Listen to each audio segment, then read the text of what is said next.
Hi ಎಲ್ಲರಿಗೂ. K2 ಖಜಾನೆ 2ನಲ್ಲಿ PFMS bill ಮಾಡೋದು ಹೇಗೆ? ಮೊದಲಿಗೆ ನಾವು ಖಜಾನೆ ಅಪ್ಲಿಕೇಶನ್ನ ಓಪನ್ ಮಾಡಿ ಅಲ್ಲಿ DSC ಒಂದು ಲಾಗಿನನ್ನು ಕೊಡಬೇಕಾಗತ್ತೆ. DSC ಸರ್ಟಿಫಿಕೇಟ್ ನಾವು ಲಾಗಿನನ್ನು ಮಾಡ್ಕೋಬೇಕು. ಅದಾದ ನಂತರ ಒಂದು ಟ್ಯಾಬ್ನಲ್ಲಿ ನಾವು ಲೋಕಲ್ ಹಾಸ್ಟನ್ನು ಬ್ರೌಸ್ ಮಾಡ್ಕೋಬೇಕಾಗತ್ತೆ. ಇಲ್ಲಿ ಲೋಕಲ್ ಹಾಸ್ಟನ್ನು ನಾವು ಒಂದು ಟ್ಯಾಬ್ನಲ್ಲಿ ಬ್ರೌಸ್ ಮಾಡಿಕೊಂಡು ಅದಾದ ನಂತರ ನಾವು K2ಗೆ ಲಾಗಿನ್ ಆಗಬೇಕು.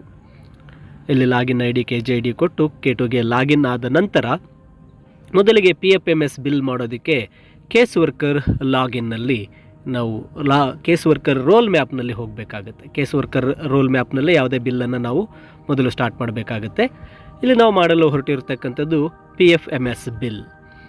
ಸೊ ಇಲ್ಲಿ ಮೊದಲಿಗೆ ನಾವು ಬಿಲ್ ಪ್ರೊಸೆಸ್ನಲ್ಲಿ ಕ್ರಿಯೇಟ್ ಬಿಲ್ಲನ್ನು ಕ್ಲಿಕ್ ಮಾಡ್ಕೋಬೇಕು. ಕ್ರಿಯೇಟ್ ಬಿಲ್ ಕ್ಲಿಕ್ ಮಾಡಿದ ನಂತರ ಇಲ್ಲಿ ಬಿಲ್ಗಳನ್ನು ಓಪನ್ ಮಾಡೋದಕ್ಕೆ PFMS ಬಿಲ್ ವಲಯ, ಬಿಲ್ ವಿಧ ಬಂದಾಗ CTS 5 ಚೂಸ್ ಮಾಡಬೇಕು. ಅದಾದ ನಂತರ ಕ್ಲೈಮ್ ವಿಧ ಬರ್ತಾ ಇದೆ. ಕ್ಲೈಮ್ ವಿಧ ಅಂದಾಗ ಯಾವ ಕಾರಣಕ್ಕಾಗಿ, ಯಾವ ಟೈಪ್ಗೆ ನಾವು ಇದನ್ನ ಕ್ಲೈಮ್ ಮಾಡ್ತಾ ಇದ್ದೀರಿ ಅಂತ.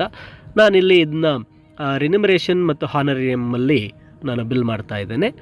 ಓಕೆ, ಅದಾದ ನಂತರ PFMS ಮಾದರಿ PFMS ಸೆಲೆಕ್ಟ್ ಮಾಡಿ ಓಪನ್ ಅಂತ ಕೊಟ್ಟಾಗ ಈ ಒಂದು ಬಿಲ್ ಮಾಡೋದಕ್ಕೆ ಮೊದಲನೇ ಟ್ಯಾಬ್ ಓಪನ್ ಆಗುತ್ತೆ. ಇಲ್ಲಿ ನಾವು ಆಫ್ಲೈನ್ ಆರ್ಡರನ್ನು ಸೆಲೆಕ್ಟ್ ಮಾಡಿ ಬಿಲ್ಲನ್ನು ಚೂಸ್ ಮಾಡಬೇಕು. ಇಲ್ಲಿ ನಾವು ಮಂಜೂರಾತಿ ಆದೇಶ ಸಂಖ್ಯೆ ಅಂದಾಗ ಎಷ್ಟನೇ ಬಿಲ್ ಇದು, ನಾವು ಖಜಾನೆ 2ನಲ್ಲಿ ಮಾಡ್ತಾ ಇದ್ದೀವಿ.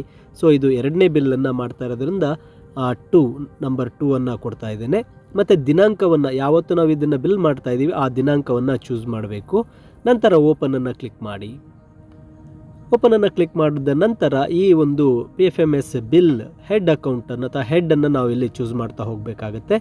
ಆ ಮೊದಲನೇ ಟ್ಯಾಬಲ್ಲಿ ಯಾವುದೇ ರೀತಿ ವರ್ಕ್ ಇರೋದಿಲ್ಲ. ಅದಾದ ನಂತರ ಎರಡನೆಯ ಒಂದು ಸ್ಟೆಪ್ಪಲ್ಲಿ ನಮಗೆ ಈ ಒಂದು ವರ್ಕ್ ಸ್ಟಾರ್ಟ್ ಆಗುತ್ತೆ. ನೋಡಿ, ಇದು PFMS ಬಿಲ್ ಈ ರೀತಿ ಬರ್ತಾ ಇರುತ್ತೆ. 1 2 3 ಸ್ಟೆಪ್ ಬಿಟ್ಟು ಇಲ್ಲಿ ಸೆಲೆಕ್ಟ್ ಮಾಡ್ಕೋಬೇಕು ಯಾವ ಹೆಡ್ಡಲ್ಲಿ ಅಮೌಂಟ್ ಇದೆ ಅಂತ. ಅಲ್ಲಿ ಎಷ್ಟು ಅಮೌಂಟ್ ಇದೆ ಅಂತಕ್ಕಂಥದ್ದನ್ನ ತೋರಿಸ್ತಾ ಹೋಗುತ್ತೆ. ಅದಾದ ನಂತರ DDO ಅಕೌಂಟ್ ನಂಬರ್. ಇಲ್ಲಿ DDO ಅಕೌಂಟ್ ನಂಬರ್ ನಮಗಿರ್ತಕ್ಕಂಥ ಅಕೌಂಟ್ ಬೇರೆ ಇರೋದಿಲ್ಲ, ಆಲ್ರೆಡಿ ಅಲ್ಲಿ ಬೇರೆ ಒಂದು ನಂಬರ್ ಬಂದಿರುತ್ತೆ. ನಾವೇನು ಟೈಪ್ ಮಾಡಬೇಕಾಗಿಲ್ಲ, ಅದನ್ನು ಚೂಸ್ ಮಾಡಬೇಕಾಗತ್ತೆ. ಮತ್ತು ಖಾತೆದಾರರ ಹೆಸರು, ಆ ಒಂದು ಅಕೌಂಟ್ ಹೆಡ್ ಯಾವುದಿದೆ ಅದನ್ನು ಚೂಸ್ ಮಾಡಬೇಕು. ಇಲ್ಲಿ ಮಾತ್ರ ಈ ಒಂದು ಸಂಖ್ಯೆ, ಉಪಘಟಕದ ಸಂಖ್ಯೆಯನ್ನು ನಾವು ಕರೆಕ್ಟಾಗಿ ಚೂಸ್ ಮಾಡಬೇಕಾಗುತ್ತೆ, ಯಾವುದಕ್ಕೆ ಬಿಲ್ ಮಾಡ್ತಾ ಇದ್ದೀವಿ ಅಂತ. ಇಲ್ಲಿ F.03.19 ಇದು CWSN ಒಂದು ಹಾನರಮ್ ಅಮೌಂಟ್ ಆಗಿರುತ್ತೆ, ರಿನಿಮರೇಷನ್ ಅಮೌಂಟ್ ಆಗಿರೋದ್ರಿಂದ ಆ ಒಂದು ಉಪಘಟಕ ಸಬ್ ಕೋಡನ್ನಲ್ಲಿ ಎಂಟರ್ ಮಾಡಿದ ತಕ್ಷಣ ಅದಾಗಿಯೇ ಅಲ್ಲೆಲ್ಲವೂ ಸಹ ಫಿಲ್ ಆಗುತ್ತೆ. ಆ ಒಂದು ಬಿಲ್ನ ಮೊದಲನೇ ಹಂತ ಇಲ್ಲಿ ಮುಗಿಯುತ್ತೆ. ನೆಕ್ಸ್ಟ್ ಸೆಕೆಂಡ್ ಟ್ಯಾಬ್ಗೆ ಹೋದಾಗ ಇಲ್ಲಿ ಸಾದಿಲ್ವಾರು ಬಿಲ್ ವಿವರ ಅಂತ ಬರ್ತಾ ಇದೆ. ಬಿಲ್ ನಂಬರನ್ನು ಇಲ್ಲಿ ಎಂಟರ್ ಮಾಡಬೇಕು, ಎಷ್ಟನೇ ಬಿಲ್ ಮಾಡ್ತಾ ಇದ್ದೀರಿ, ಆ ವೋಚರ್ ಸಂಖ್ಯೆ ಅದನ್ನು ಇಲ್ಲಿ ಬಿಲ್ ನಂಬರನ್ನು ಎಂಟರ್ ಮಾಡಬೇಕಾಗುತ್ತೆ. ಆ ಬಿಲ್ ನಂಬರ್ 02/2023.24 ನಲ್ಲಿ ಬಿಲ್ ಮಾಡ್ತಾ ಇದ್ದೇವೆ. ಅದಾದ ನಂತರ ಡೇಟ್, ಯಾವ ಡೇಟ್ನಲ್ಲಿ ಬಿಲ್ ಮಾಡ್ತಾ ಇದ್ದೇವೆ ಆ ಡೇಟನ್ನು ಚೂಸ್ ಮಾಡ್ಕೊಳ್ಳಿ. ನಂತರ ವೆಚ್ಚದ ವಿವರ, ಯಾವ ಉದ್ದೇಶಕ್ಕಾಗಿ ಈ ವೆಚ್ಚವನ್ನು ಈ ಒಂದು ಬಿಲ್ ಮಾಡ್ತಾ ಇದ್ದೀರಾ ಬಿಲ್ ವಿವರ ಅಲ್ಲಿ ಕೊಡಬೇಕು. ನಂತರ ಬಿಲ್ನ ಮೊತ್ತ, ಎಷ್ಟು ಅಮೌಂಟನ್ನು ಇಲ್ಲಿ ನೀವು ಕೊಡ್ತಾ ಇದ್ದೀರಾ. ಇಲ್ಲ ಬಿಲ್ನ ಉದ್ದೇಶ CWSN ರೆನ್ಯುಮರೇಷನ್, ಈ ಒಂದು ವಿವರವನ್ನು ಅಲ್ಲಿ ಟೈಪ್ ಮಾಡಬೇಕಾಗತ್ತೆ. ಟೈಪ್ ಮಾಡಿದ ನಂತರ ಅಲ್ಲಿ ಬಿಲ್ನ ಮೊತ್ತವನ್ನು ಎಂಟರ್ ಮಾಡಬೇಕಾಗತ್ತೆ, ಎಷ್ಟು ಅಮೌಂಟನ್ನು ಅವ್ರಿಗೆ ನೀಡ್ತಾ ಇದ್ದೀರಾ ಅಂತ. ಇಲ್ಲಿ ಬಿಲ್ನ ಮೊತ್ತವನ್ನು ಎಂಟರ್ ಮಾಡಿದ ನಂತರ ಸ್ವೀಕೃತನ ಕೋಡ್, ರೆಸಿಪೆಂಟ್ ಕೋಡನ್ನು, ಯಾರಿಗೆ ಬಿಲ್ ಮಾಡ್ತಾ ಇದ್ದೀರಾ ಅವರ ರೆಸಿಪೆಂಟ್ ID ಟೈಪ್ ಮಾಡಬೇಕಾಗತ್ತೆ. ರೆಸಿಪೆಂಟ್ ID ಟೈಪ್ ಮಾಡಿ ಅಲ್ಲೇ ವೆಯ್ಟ್ ಮಾಡ್ತಾ ಇದ್ದಾಗ ರೆಸಿಪೆಂಟ್ ID ಬರುತ್ತೆ. ಆ ID ನಾವು ಕ್ಲಿಕ್ ಮಾಡಿಕೊಳ್ಬೇಕಾಗತ್ತೆ. ರೆಸಿಪೆಂಟ್ ID ಕ್ಲಿಕ್ ಮಾಡಿದ ಕೂಡಲೇ recipient name and account number ಎಲ್ಲವೂ ಬರುತ್ತೆ. ನಂತರ ಇಲ್ಲಿ ಫಾರ್ವರ್ಡ್ ಮಾಡೋದಕ್ಕಿಂತ ಮುಂಚೆ ಅದನ್ನು ಮೊದಲು ಆ್ಯಡ್ ಕೊಡಬೇಕು. ಆ್ಯಡನ್ನು ಕೊಟ್ಟ ನಂತರ ಮೇಲೆ ಇರ್ತಕ್ಕಂತಹ ಟ್ಯಾಬ್ಗಳಲ್ಲಿ ಮತ್ತೆ ಯಾವ ರೀತಿಯ ಮಾಹಿತಿ ಇದೆ ಅಂತಕ್ಕಂಥದ್ದನ್ನು ನೋಡಬೇಕಾಗತ್ತೆ. ಯಾವುದೇ ಮಾಹಿತಿ ಇಲ್ಲದೇ ಇದ್ದಾಗ ಈಗಾಗಲೇ ಕ್ರಿಯೇಟ್ ಆಗಿರ್ತಕ್ಕಂತಹ ಈ ಬಿಲ್ಲನ್ನು ಫಾರ್ವರ್ಡ್ ಮಾಡಬೇಕಾಗತ್ತೆ. ಈ ರೀತಿಯಾಗಿ ಕೇಸ್ ವರ್ಕರ್ ರೋಲ್ನಿಂದ ಬಿಲ್ಲನ್ನು ಫಾರ್ವರ್ಡ್ ಮಾಡಬೇಕಾಗತ್ತೆ. ಕೇಸ್ ವರ್ಕರ್ ರೋಲ್ನಿಂದ ಈ ಬಿಲ್ಲನ್ನು ಫಾರ್ವರ್ಡ್ ಮಾಡಿದ ನಂತರ ನಾವು ರೋಲ್ ಚೇಂಜ್ ಮಾಡ್ಕೋಬೇಕಾಗತ್ತೆ. ಇಲ್ಲಿ ಅಥೆಂಟಿಫಿಕೇಷನ್ K2 ಕೇಳುತ್ತೆ. ಪಿನ್ ನಂಬರನ್ನು ಕೊಟ್ಟು ನಾವು ಈ ಒಂದು K2 ಬಿಲ್ಲನ್ನು ಫಾರ್ವರ್ಡ್ ಮಾಡಬೇಕಾಗತ್ತೆ. ಇಲ್ಲಿ ಪಿನ್ ನಂಬರನ್ನು ಕೊಡಲಾಗುತ್ತೆ. ಅದಾದ ನಂತರ ಈ ಒಂದು ಬಿಲ್ ಸಬ್ಮಿಷನ್ ಆಗುತ್ತೆ. ದೆನ್ ನಾವು ರೋಲನ್ನು ಚೇಂಜ್ ಮಾಡ್ಕೋಬೇಕಾಗತ್ತೆ. ನೋಡಿ, ಈಗ ಬಿಲ್ ಸಬ್ಮಿಷನ್ ಆಯಿತು, ಕ್ಲೋಸ್ ಕೊಡಿ. ನಂತರ ಬಿಲ್ ರೋಲನ್ನು ಚೇಂಜ್ ಮಾಡ್ಕೋಬೇಕು. ಕೇಸ್ ವರ್ಕರ್ ರೋಲ್ನಿಂದ ನೆಕ್ಸ್ಟ್ ನಾವು ಈ ಒಂದು ಬಿಲ್ಲನ್ನು ಮಾಡೋದಕ್ಕೆ ಸೂಪ್ರಿಂಟೆಂಡೆಂಟ್ ರೋಲನ್ನು ತಗೋಬೇಕಾಗತ್ತೆ. ಈಗಾಗಲೇ ಕೇಸ್ ವರ್ಕರ್ ರೋಲ್ನಿಂದ ಫಾರ್ವರ್ಡ್ ಆಗಿರ್ತಕ್ಕಂತಹ ಬಿಲ್ ಸೂಪ್ರಿಂಟೆಂಡೆಂಟ್ ಲಾಗಿನಲ್ಲಿ ಬಂದಿರುತ್ತೆ. ಆ ಸೂಪ್ರಿಂಟೆಂಡೆಂಟ್ ರೋಲ್ನಲ್ಲಿ ಬಿಲ್ಲನ್ನು ಕ್ಲಿಕ್ ಮಾಡ್ಕೊಳ್ಳಿ. ಇಲ್ಲಿ ಆ ಬಿಲ್ನ ಮೇಲೆ ಕ್ಲಿಕ್ ಮಾಡಿದ ನಂತರ as it is salary bill ಥರ ಇದು ಪ್ರೊಸೀಡ್ ಆಗ್ತಾ ಹೋಗ್ತಾ ಇರುತ್ತೆ. ಇಲ್ಲಿ ವೆರಿಫಿಕೇಷನ್ ಬಾಕ್ಸನ್ನು ಮೊದಲು ಕ್ಲಿಕ್ ಮಾಡ್ಕೋಬೇಕಾಗತ್ತೆ. ಬಿಲ್ನ ಮಾಹಿತಿಯನ್ನೆಲ್ಲ ಮತ್ತೊಮ್ಮೆ ನೋಡಬೇಕು. ಅದಾದ ನಂತರ ಇಲ್ಲಿ ವೆರಿಫಿಕೇಷನ್ ಬಾಕ್ಸಸ್ ನೀಡಿರ್ತಾರೆ. ಆ ವೆರಿಫಿಕೇಷನ್ ಬಾಕ್ಸಸ್ಸನ್ನು ನಾವು ಫಿಲ್ ಮಾಡಬೇಕಾಗುತ್ತೆ. ಮೊದಲು ಪರಿಶೀಲನೆಗೆ ಹೋದಾಗ ಇಲ್ಲಿ ಒಂದು ವೆರಿಫೈಡ್ ಆಗಿದೆ, ಯಾವುದು ವೆರಿಫೈಡ್ ಆಗಿಲ್ಲ ಅಲ್ಲಿ ಎಲ್ಲ ವೆರಿಫೈಡ್ ಬಾಕ್ಸಸ್ಸನ್ನು ಕ್ಲಿಕ್ ಮಾಡಿ ನಂತರ ಮತ್ತೊಮ್ಮೆ ವೆರಿಫಿಕೇಷನ್ ಲಿಸ್ಟ್ ಪರಿಶೀಲನಾ ತಂತೆ ಅಲ್ಲಿ ಹೋಗಿ ಎಲ್ಲಿ ನಾಟ್ ವೆರಿಫೈಡ್ ಇದೆ ಅದನ್ನು ಕ್ಲಿಕ್ ಮಾಡಿ ಎಲ್ಲವನ್ನು ಸಹ ವೆರಿಫೈಡ್ ಮಾಡಿ ಅಲ್ಲಿ ಕೊಡ್ತಕ್ಕಂಥ ಎಲ್ಲ ಒಂದು ಮಾಹಿತಿಯನ್ನು ಓದಿ ಅದನ್ನು ನಾವು ವೆರಿಫೈ ಮಾಡಬೇಕಾಗುತ್ತೆ. ಅಲ್ಲಿ ವೆರಿಫಿಕೇಷನ್ ಲಿಸ್ಟ್ಗೆ ಹೋದಾಗ ಕೊನೆಯದಾಗಿ ಮತ್ತೊಂದು ನಾಟ್ ವೆರಿಫೈಡ್ ಇದೆ.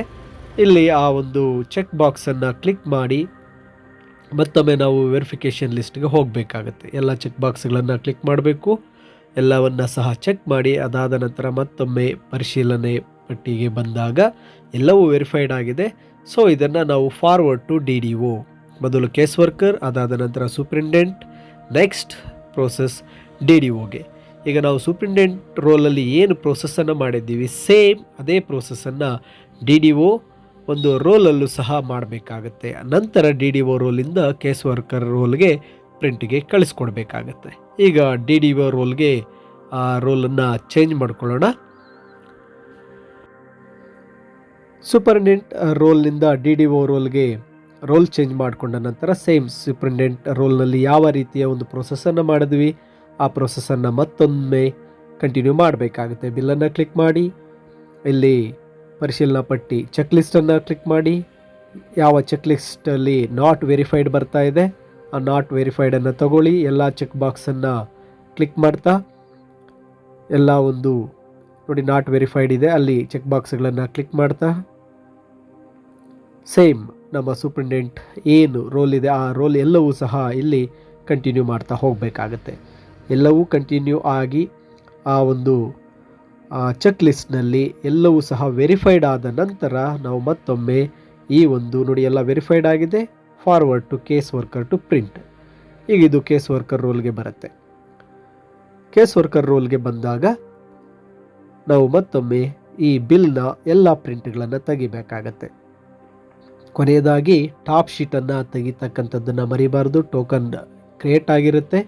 ಈಗ ರೋಲ್ ಚೇಂಜ್ ಮಾಡಿ ಕೇಸ್ ವರ್ಕರ್ ಒಂದು ರೋಲ್ಗೆ ಬಂದು ಅವುಗಳನ್ನು ಪ್ರಿಂಟ್ ಮಾಡ್ಕೋಬೇಕು. ಈಗ ಪ್ರಿಂಟ್ ನಂಬರನ್ನು ಕೊಡಬೇಕಾಗುತ್ತೆ, ಎಷ್ಟು ಶೀಟ್ಸ್ ಇದೆ ಆ ಒಂದು PDF-ನಲ್ಲಿ ಆ ಶೀಟ್ಸನ್ನು ನೋಡಿ ಅಲ್ಲಿ ನಂಬರನ್ನು ನಾವು ಎಂಟರ್ ಮಾಡಬೇಕಾಗತ್ತೆ ಮತ್ತು ಪ್ರಿಂಟ್ ಮಾಡ್ಕೋಬೇಕಾಗತ್ತೆ. ಅಥವಾ ನೀವು ಪ್ರಿಂಟ್ ಮಾಡದೇ ಇದ್ದಲ್ಲಿ ಅದನ್ನು ಸೇವ್ ಸಹ ಮಾಡ್ಕೋಬೋದು. ನೋಡಿ ಈ ಒಂದು ಪೇಜ್ನಲ್ಲಿ 2 ಇದೆ, ಆ ನಂಬರನ್ನು ಅಲ್ಲಿ ಎಂಟರ್ ಮಾಡಬೇಕಾಗತ್ತೆ. ಪ್ರತಿಯೊಂದು ನಾವು ಶೀಟ್ಸನ್ನು ನಂಬರನ್ನು ಎಂಟರ್ ಮಾಡಿ ಅವುಗಳನ್ನು ಪ್ರಿಂಟ್ ಮಾಡ್ಕೋಬೇಕಾಗತ್ತೆ. ಎಲ್ಲವೂ ಪ್ರಿಂಟ್ ಆದಲ್ಲಿ ಅಥವಾ ಸೇವ್ ಆದಲ್ಲಿ ಫಾರ್ವರ್ಡ್ ಟು DDO. ಈಗ ಕೇಸ್ ವರ್ಕರ್ ಲಾಗಿನ್ನಿಂದ ಮತ್ತೊಮ್ಮೆ DDO ಲಾಗಿನ್ಗೆ ನಾವು ಫಾರ್ವರ್ಡ್ ಮಾಡಬೇಕು. ಫಾರ್ವರ್ಡ್ ಮಾಡಿದ ನಂತರ ಇಲ್ಲಿ ನಮಗೆ ಟಾಪ್ ಶೀಟ್ ಸಿಗುತ್ತೆ. ಟಾಪ್ ಶೀಟನ್ನು ನಾವು ಪ್ರಿಂಟ್ ಮಾಡಿಕೊಂಡ ನಂತರ ನಾವು ನೋಡಿ ಇಲ್ಲಿ ಟಾಪ್ ಶೀಟ್ ಇದೆ, ಟಾಪ್ ಶೀಟನ್ನು ನೋಡಿ ಆ ಟಾಪ್ ಶೀಟನ್ನು ಪ್ರಿಂಟ್ ಮಾಡ್ಕೋಬೇಕು ಅಥವಾ ಸೇವ್ ಮಾಡಿಕೊಂಡ ನಂತರ ನಾವು ಓಕೆನ ಕ್ಲಿಕ್ ಮಾಡಬೇಕು. ನಂತರ ಮತ್ತೆ ರೋಲ್ ಚೇಂಜ್ ಮಾಡಿ DDOಗೆ ಬಂದು ಆ ಕಂಪ್ಲೀಟ್ ಆಗಿರ್ತಕ್ಕಂತಹ ಈ ಬಿಲ್ಲನ್ನು ಟ್ರೆಜರಿಗೆ ಫಾರ್ವರ್ಡ್ ಮಾಡಬೇಕಾಗುತ್ತೆ. ಟ್ರೆಜರಿಗೆ ಫಾರ್ವರ್ಡ್ ಮಾಡಿದ ನಂತರ 7 ಡೇಸಲ್ಲಿ ಈ ಬಿಲ್ಲನ್ನು ನಾವು ಫಿಸಿಕಲ್ ಕಾಪಿಯನ್ನು ನಾವು ಏನು ಮಾಡಬೇಕು ಟ್ರೆಜರಿಗೆ ಸಬ್ಮಿಟ್ ಮಾಡಬೇಕು. ಇಲ್ಲಿ ನೋಡಿ ಸೆಂಡ್ ಟು ಟ್ರೆಜರಿ ಇದೆ, ಸೆಂಡ್ ಟು ಟ್ರೆಜರಿ ಕ್ಲಿಕ್ ಮಾಡಿ 7 ಡೇಸ್ ಒಳಗಡೆ ಬಿಲ್ಲನ್ನು ಸಬ್ಮಿಟ್ ಮಾಡಬೇಕಾಗತ್ತೆ.